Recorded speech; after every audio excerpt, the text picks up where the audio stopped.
এক সুন্দরী তরুণীর প্রেমে প্রতারণার শিকার হয়ে সংসার ধর্ম ত্যাগ করেছিলেন তিনি।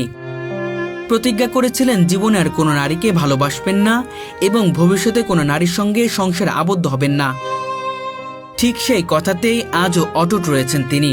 মাথায় টুপি, শরীরে পাঞ্জাবি, একেবারে সাদামাটা জীবন তার। নাম তার গোলজার হোসেন, বয়স এখন প্রায় ৮০ বছর। জীবনের এতগুলো বছর তিনি একাই কাটিয়ে দিয়েছেন। না আছে সংসার, না আছে নারী, না আছে পারিবারিক বন্ধন, শুধু আছেন তিনি আর তার খোদা। সে আমার ভালোবাসতে বলে আমি চিন্তা করলাম যে একটু পরীক্ষা করিনি, যার ফলে এক বন্ধু ওর চিঠি একদিন, সে চিঠি লিখলে তার উত্তর যখন দিয়ে দিল তখন বুঝলাম যে ও আমার ভালোবাসার থেকে বাইরে। আর একজনের চিঠির উত্তর যে দেবে সে তো আমার ভালোবাসতে পারে না। যে বয়সে মানুষ প্রেমে পড়ে, ভবিষ্যতের স্বপ্ন দেখে, ঠিক সেই বয়সেই তিনি হারিয়ে ফেলেছেন জীবনের সমস্ত স্বপ্ন। ভালোবেসেছিলেন এক সুন্দরী তরুণীকে প্রাণের চেয়েও বেশি, কিন্তু সেই ভালোবাসার মানুষটি একদিন তাকে ছেড়ে চলে যায় তার এক ঘনিষ্ঠ বন্ধুর সঙ্গে। সেই দিনই যেন ভেঙে যায় তার ভেতরের মানুষটা। জীবনের প্রতি, ভালোবাসার প্রতি, নারীর প্রতি সমস্ত বিশ্বাস হারিয়ে ফেলেন তিনি।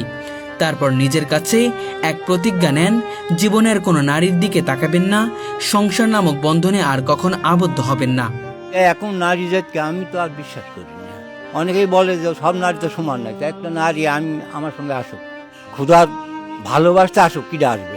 সে আমার কাছে কোনো কিছু চাবে না, শুধু ইবাদত চাবে, আর কিছু চাবে না। সে যৌন শক্তির ভিতরে দিতে পারবে না, সন্তানের ভিতরে দিতে পারবে না। প্রেম তো সন্তানের তার প্রেম হয় না, প্রেম তো পবিত্র। নারী ও সংসার ত্যাগ করে তখন থেকেই তিনি শুরু করেন খোদার পথে যাত্রা। নিজের গ্রাম ঝিনাইদহের হরিণাকুণ্ড উপজেলার শহরতলির পার্বতীপুর নির্জন এক মাঠের ভেতর নিজের হাতে একটি ছোট্ট ঘর নির্মাণ করেন। সেই ঘরের পাশেই গড়ে তোলেন বিশাল এক মসজিদ, যেখানে একসাথে শতাধিক মানুষ নামাজ আদায় করতে পারে। খোদার সন্তুষ্টির জন্যই এই মসজিদ নির্মাণ করেন তিনি। তবে আশ্চর্যের বিষয়, এত বড় মসজিদ থাকা সত্ত্বেও অধিকাংশ সময় তিনি একাই নামাজ পড়েন, নিজেই আজান দেন, নিজেই ইমামতি করেন, নিজেই একাকে নামাজ শেষ করেন। কারণ এলাকার মানুষ কেউই তেমন আসে না তার মসজিদে। কেউ ভাবে সংসার না করার কারণেই তিনি অন্যরকম মানুষ, কেউ আবার পাগলও বলে ডাকেন।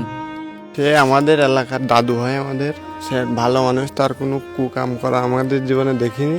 সে তার নিজের টাকার মসজিদ, সে একাই নামাজ পড়ায়, একাই আজান দেয়, একাই ইমামতি করে।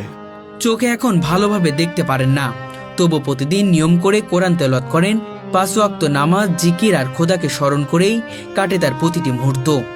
আমি সংসার থেকে আলাদা হয়েছি একটাই মাত্র কারণ, আমি আমার ক্ষুধা সন্তুষ্টি লাভের জন্য, এবং ক্ষুধা আমার প্রতি সন্তুষ্ট থাকবে এই জন্যই আমি সংসার ত্যাগ করি, তাছাড়া অন্য কোনো কারণ নেই। আর চলার পথে মানুষের সঙ্গে ভালোবাসা হয়ে থাকে, ভেঙেও যায়, আবার শেষে বিবাহ বন্ধনেও আবদ্ধ হয়, অনেক কিছু হয়ে থাকে। জীবনের বাকি সব আকাঙ্ক্ষা, স্বপ্ন, মায়া যেন অনেক আগেই তার হৃদয় থেকে মুছে গেছে। মানুষের ভালোবাসা আমাকে হারিয়ে দিয়েছে, কিন্তু খোদার ভালোবাসা আমাকে ফিরিয়ে দিয়েছে শান্তি। সংসারটা ওই একটাই মাত্র প্রভুর উদ্দেশ্যে, এইটাই জানিয়ে রাখেন। আর সেই ভালোবাসা আমি পাইছি, প্রভুর ভালোবাসা আমি পাইছি। নারীর ভিতরে সেই ভালোবাসা নেই, এটা কৃত্রিমতা। নজরুল বলেনি, আগে মন করলে চুরি, মর্মে শেষে হাইনলে চুরি। এত সততা, এত যে ব্যথা, তবু কিন্তু ওদের ব্যবহারকে আপনি ধরতে পারবেন? আপনি যতক্ষণ ফিল্ডে না নামেন, ধর্মের প্রকৃতভাবে নেমে যাবেন, সব কিছু ত্যাগ করে নেমে যান, তখন ওদের ধরতে পারবেন। জোড়া কি? তার মসজিদের পাশে আছে একটি পুরাতন কবর। সেখানে প্রতিদিন যান তিনি, পরিষ্কার পরিচ্ছন্ন রাখেন। কবরের পাশে বসে দোয়া পড়েন। মৃত্যুকে ভয় পান না তিনি, বরং মনে করেন দুনিয়ার কাজ শেষ হয়ে গেছে তার, এখন শুধু সময়ের অপেক্ষা, কবে খোদার কাছে ফিরে যাবেন। আমার মৃত্যুটা আমার প্রভু নেবে আর আমি চলে যাবো, তার সঙ্গে আমার সম্পর্ক। নজরুলের কথা কইনি, তুমি এক, তুমি অদ্বিতীয়, চির অধীন, তুমি মুক্ত, স্বাধীন, বাধা বন্ধনহীন, তুমি এক, তুমি অদ্বিতীয়, তুমি চির অধীন, আবার সকলের অধীন তুমি। বহু বছর আগে নিজের টাকায় গড়ে তোলা একতলা বাড়িটি আজ যেন জীর্ণশীর্ণ অবস্থায় পড়ে আছে। দেওয়ালে ফাটল, ছাদে মরিচা, তবুও তিনি সেখানেই থাকেন একা। নিজে রান্না করেন, নিজেই খান। ওই যে দেখলাম, এখন তো আমি যাই সেই একটা খেতাই করে নিলাম, জড়ি করে শুয়ে থাকে, আমার দেখা দিকে না, আমি তো ছেলে মেয়ে বিয়ে দিতে পারবো না। আমার কিছু দরকার নেই, আমার দরকার প্রভু। আমি দেখেন যত খারাপ পরিবেশ থাকে আমি নিরোগী, আর যত ভালো পরিবেশ হলো সব রোগী। ধন সম্পদের অভাব নেই, কিন্তু ভোগবিলাসের ছোঁয়া নেই কোথাও, কারণ তার কাছে দুনিয়া এখন নিকৃষ্ট। তিনি শুধু খোদার ভালোবাসাতেই শান্তি খুঁজে পান। আমার এখানে থাকার ইচ্ছা মোটেও নেই, এখন প্রভু যে কয়দিন ডাকবে সেই কয়দিন থাকতে হবে। হ্যাঁ, এই পৃথিবীটি আমার কাছে জঘন্য। ওই যে বিজয় সরকার কইল যে পৃথিবী যেমন আছে তেমন ঠিক হবে, সুন্দর পৃথিবী ছেড়ে আমার একদিন চলে যেত। পৃথিবী ঠিক আছে, পৃথিবীর মানুষ আর ঠিক নেই। পরিবার ও সমাজ অনেকবার তাকে বিয়ে করার জন্য অনুরোধ করেছে, কিন্তু তিনি কখনো রাজি হননি। কেউ কেউ তাকে নিয়ে হাসাহাসি করেছে, কেউ বলেছে তিনি পাগল, কিন্তু তিনি কারোর কথায় পরোয়া করেননি। তার বিশ্বাস যে ভালোবাসা মানুষকে খোদা থেকে দূরে নিয়ে যায়, সেই ভালোবাসা অভিশাপ। তাই তিনি সেই অভিশাপ থেকে মুক্তি হয়ে বেছে নিয়েছেন ইবাদতের পথ। ওই উত্তর দিলে বন্ধুটা বলছে এই দেখো উত্তর পাই, তারপর থেকে কাটাপ আমার সারা হয়ে গেল। তারপরে আমি ধর্মের ইয়েতে আসি, ধর্মই করে যাচ্ছি।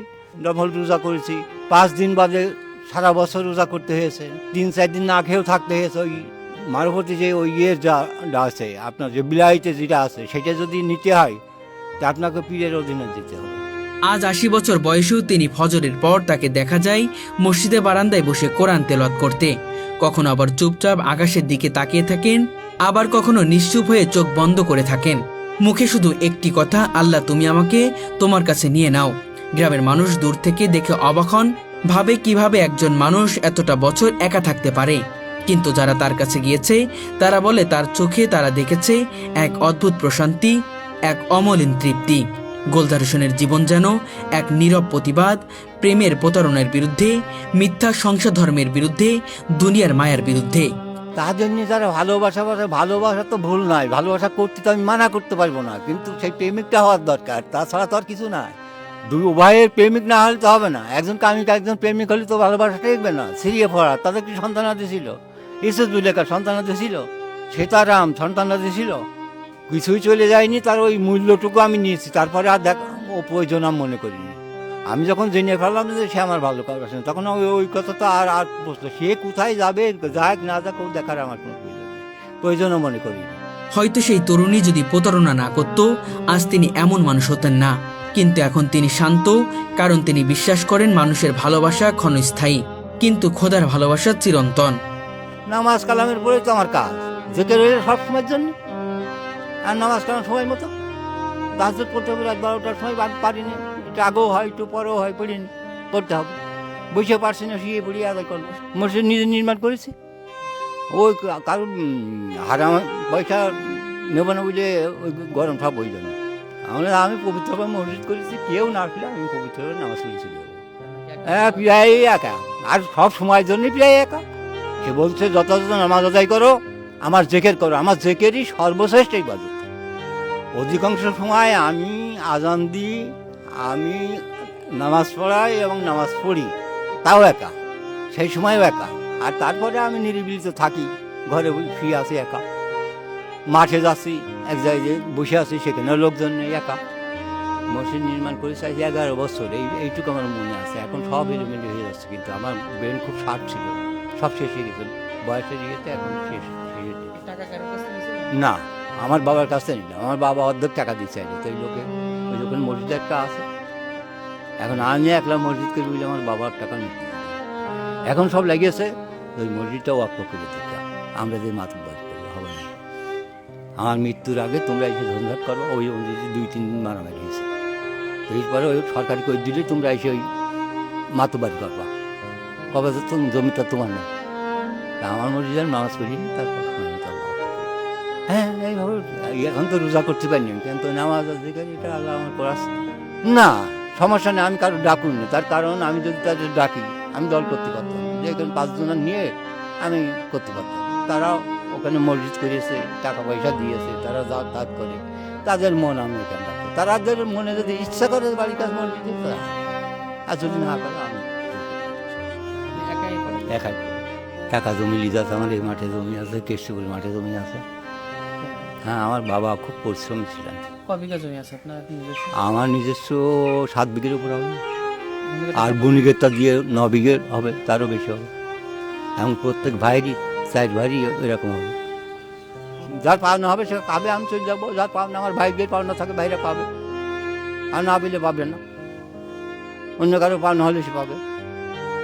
আমি করতে ইবাদত করতে আসি, আমার কাজটা হয়ে গেলে গেল। এখানে কি জমাজমি কি হবে? আমি আর এখন খেতে পাওয়াটা, এর আগে তো আপনার তো বলছি যে এই পথে বিলাসিতা কোনো ইয়ে নেই, ভালো খাওয়া ভালো পড়া কোনো ইয়ে থাকে না, কিচ্ছু না। এইসব দেখছি তো কাছাই তো ওই মানুষের সুখের শেষ। একটা আপনি আজকে একটা মেয়ে মানুষ করছেন, তাকে লেখাপড়া শিখেছেন, প্রাইভেট পড়াচ্ছেন, আর সেই মেয়ে আপনার ফাঁকি দিয়েছে চলে যাচ্ছে আরেকজনের হাত থেকে। কোথায় আপনার সন্তান? একটু মানসিক তো কি হচ্ছে দেখেন তো। একজন বউ, আপনি বিদেশে গেছেন বলছেন না, টাকা পাঠাচ্ছেন না, টাকা কাটা গুছিয়ে নিয়ে আর একজনের হাত দিয়ে চলে যাচ্ছে, নেই ঘটছে না। আমার কিছু বলার নেই, সমাজের উন্নতি আর হবে না। অতএব তাকি দেখেন সব জায়গায়, উকিল হোক, মুক্তার হোক, ডাক্তার হোক, অধিকাংশ ভালো একেবারে নেই, একটা দুটো নাই, কিন্তু অধিকাংশ দেখেন পদ্ধতি